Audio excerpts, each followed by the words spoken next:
d'identifier la fonction critique de la comédie. Nous allons travailler sur l'extrait qui commence à partir de Monsieur, si elle veut écouter, jusqu'à Je l'irai dire à Rome. Acte numéro 5, scène dernière. Alors, merci de prendre vos œuvres et vous lisez le texte. L'objectif de cette vidéo sont le fait de pouvoir repérer comment le conflit est-il résolu de manière définitive et rapide et être capable d'identifier la fonction critique de la comédie. Commençons par la situation du passage. Monsieur Jourdain refuse la demande de cliente.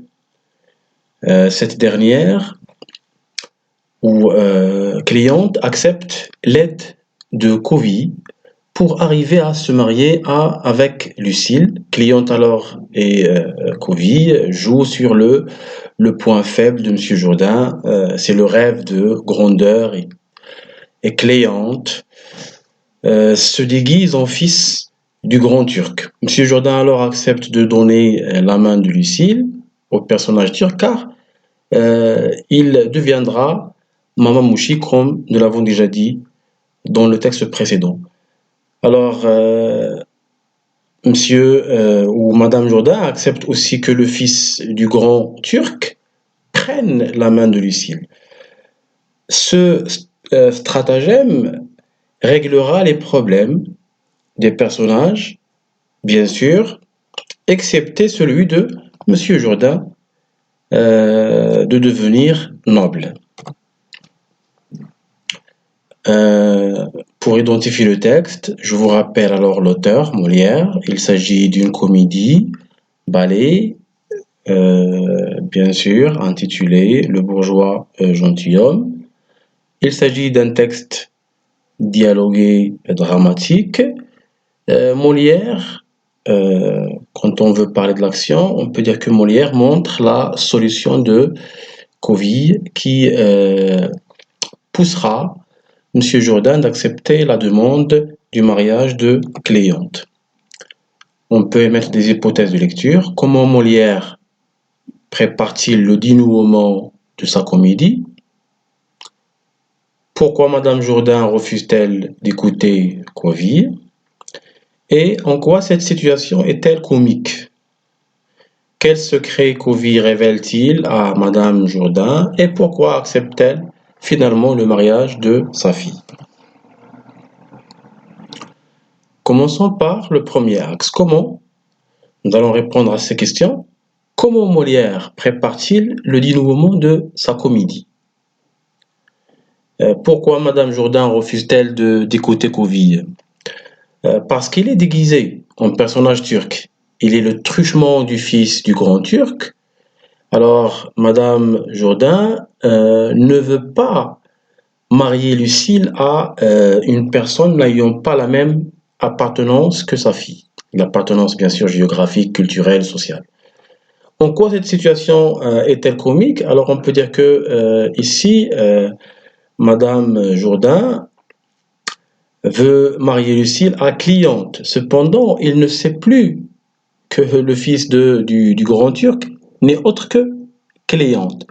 Et Madame Jourdain alors ne veut pas écouter le truchement qui est Covey. On est devant le comique alors de la situation. Nous avons déjà vu cette forme du comique dans l'une des vidéos. Quel secret Covey révèle-t-il à Madame Jourdain? Il lui révèle qu'il est, ça veut dire Covey, déguisé en truchement de fils du grand turc, qui est Cléante. Et pourquoi alors accepte-t-elle finalement le mariage de sa fille avec le Fontouche? Parce que ce stratagème de déguisement va résoudre les conflits entre les personnages. Cléante pourra se marier avec Lucille. Doronte pourra se marier avec Dorimène et la jalousie de Madame Jourdain va s'éteindre et Covey avec Nicole, etc. Cette résolution du conflit donnera peut-être le dénouement de cette comédie.